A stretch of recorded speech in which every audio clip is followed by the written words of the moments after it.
For centuries, we have learned to look for power in the clearest places. Crowns, thrones, armies, flags waving over conquered lands. But one of the most powerful forces in medieval Europe possessed none of these. It had no king, no capital, no standing army, and no single administrator issuing orders. Yet it shaped prices, determined access to markets, punished kings, and decided which cities would prosper and which would collapse. Its influence stretched from London to Novgorod, from the North Sea, deep into the Baltic. It was not an empire, it was a network, a cartel formed by men of money who understood something most rulers had not yet grasped. If you control trade, you do not need to control land. Power comes to you anyway. Where money, power, and the ancient world collide. And nothing is ever as simple as it seems. To understand how the Hanseatic League emerged, one must set aside the romantic image of medieval Europe. This was not a continent of stable kingdoms and orderly markets. It was fragmented, violent, and unreliable. After the collapse of Roman authority, Northern Europe became a patchwork of weak states, rival princes, city lords, and overlapping feudal claims. Borders shifted constantly. Laws changed the moment you crossed a river. Justice depended on who controlled the road you were standing on. For the merchant class, this was not merely inconvenient, but dangerous. Trade existed, but its cost was brutal. In the North Sea and the Baltic, piracy threatened ships. Caravans were subjected to tolls, confiscation, or outright plunder. A trader could load a ship with grain or timber and lose everything before reaching the next port, not because demand was lacking, but because protection was. Kings were eager to collect taxes when trade passed through their lands, but far less interested in guaranteeing its safety beyond their reach. Contracts held little meaning across borders. When an agreement broke down in a foreign city, there was often no willing or capable court to enforce it. Despite this, the profits were too great to ignore. Northern Europe was rich in resources the rest of the continent needed: timber for ships and cities, grain to feed growing populations, furs, amber, fish, salt, wool. Demand was rising, cities were expanding, and trade routes were forming whether rulers approved or not. The problem was not desire, the problem was trust, trust between strangers, trust across languages, laws, and loyalties. And in this world, trust was scarce. Merchants were forced to choose between permanent vulnerability and building their own systems of protection. The earliest seeds of the Hanseatic League were not ideological or political. They were practical. In the 12th century, merchants from cities such as Lübeck and Hamburg began cooperating informally. They shared ships for safety. They traveled in convoys. They warned one another about hostile ports, corrupt officials, and dangerous waters. What began as mutual aid quickly evolved into something more planned. Cooperation reduced risk. Reduced risk lowered costs. Lower costs meant higher profits. And once traders realized that cooperation paid better than competition, this logic became hard to ignore. Over time, these relationships hardened. Cities that hosted and protected merchants gained access to goods, capital, and connections. Those that did not were bypassed. Trade routes reflected not only geography, but trust, and trust began to concentrate in specific ports and towns. Lübeck, positioned at a critical junction between the Baltic and inland Europe, became one of the earliest hubs. Hamburg connected river trade to the North Sea. These cities were powerful not because they had armies, but because they were unavoidable. What matters here is this. No one sat down and designed the Hanseatic League. There was no founding charter, no moment announcing the birth of a new power bloc. It emerged the way markets often do, organically, driven by incentives. Merchants aligned their behavior because it made economic sense. Cities supported them because trade brought wealth. Over time, coordination became expectation. Expectation turned into rules, and rules into leverage. As these merchant networks expanded, a subtle but critical transformation occurred.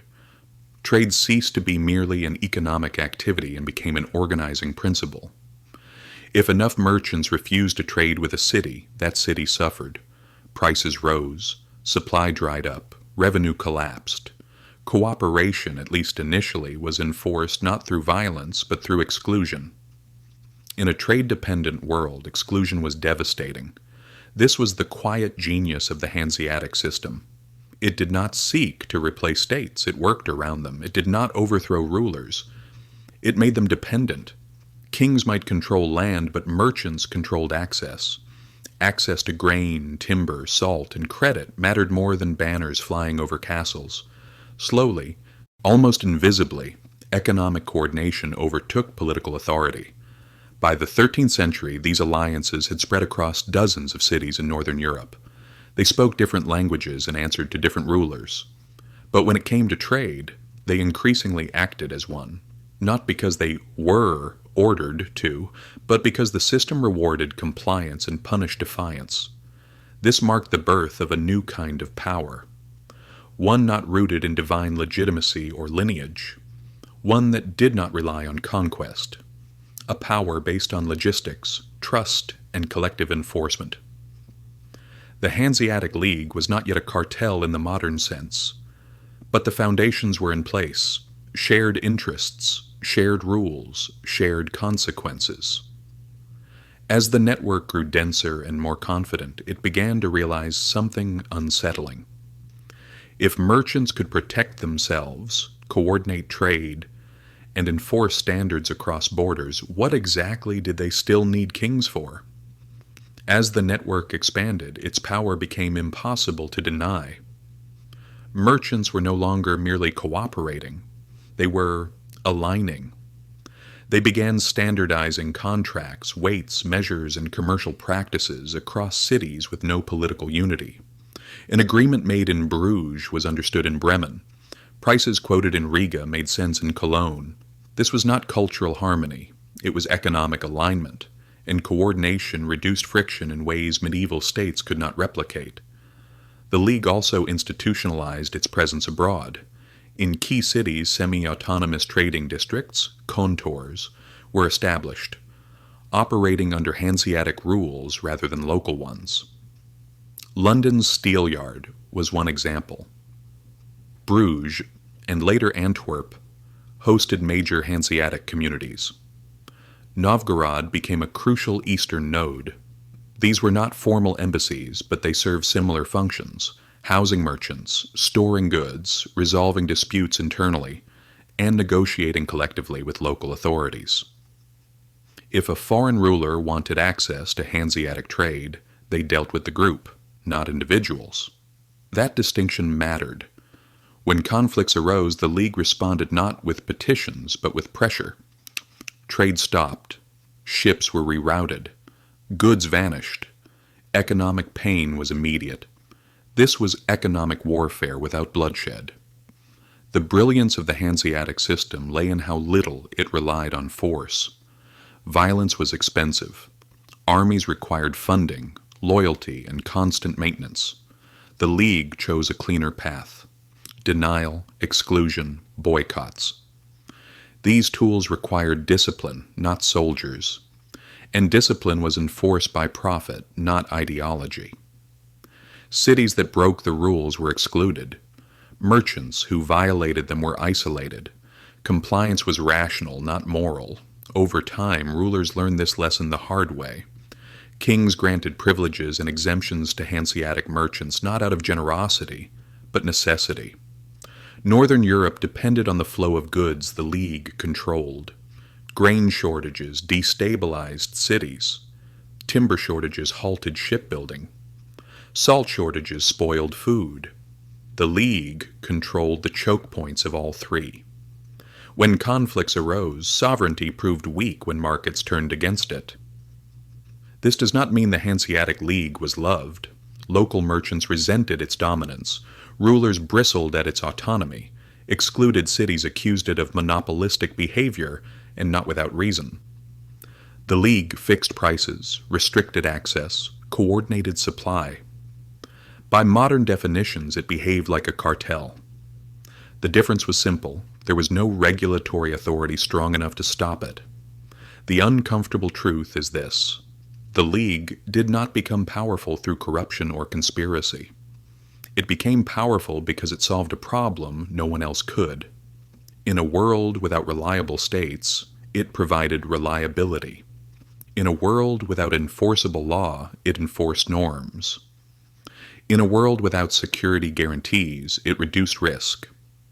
People joined the system not because they were forced to, but because the alternative was worse.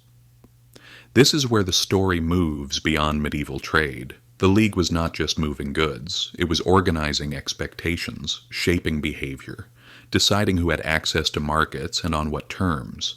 And once an institution controls access, it does not need a crown to rule.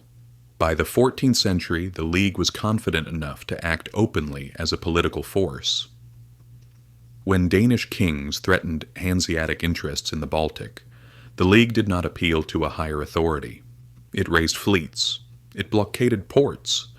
It negotiated treaties with monarchs as equals. The war against King Valdemar IV of Denmark ended not in his victory, but in concessions to the League. Trade privileges were secured. Autonomy was preserved. A loose coalition of merchants had bent a crown to its will. Forcing a king back to the negotiating table is the opposite of limited power. And yet the League never became a state. It had no capital, no permanent treasury, no unified military command. Its meetings were regular, but attendance was voluntary. Decisions were slow and contentious. On paper, it looked fragile. In practice, it endured for centuries. Because its strength came not from centralization, but from alignment. The shared understanding was simple. Protect the system, and the system will protect you. This bond proved more durable than loyalty to any single ruler. Cities rose and fell. Dynasties collapsed. Borders shifted. The League adapted. It rerouted trade, shifted hubs, absorbed shocks. It behaved less like a government and more like a market organism, responsive, pragmatic, and ruthlessly focused on survival. But this alignment carried a hidden cost. As the League became entrenched, it grew conservative. Rules that once enabled growth began resisting change. New competitors emerged. Southern trade routes expanded. Atlantic commerce overtook the Baltic. States centralized power, built navies, enforced laws, and issued credit. At a scale merchants could not indefinitely outmaneuver. The governments the League had once outperformed began catching up. The Hanseatic League did not collapse in a single dramatic moment.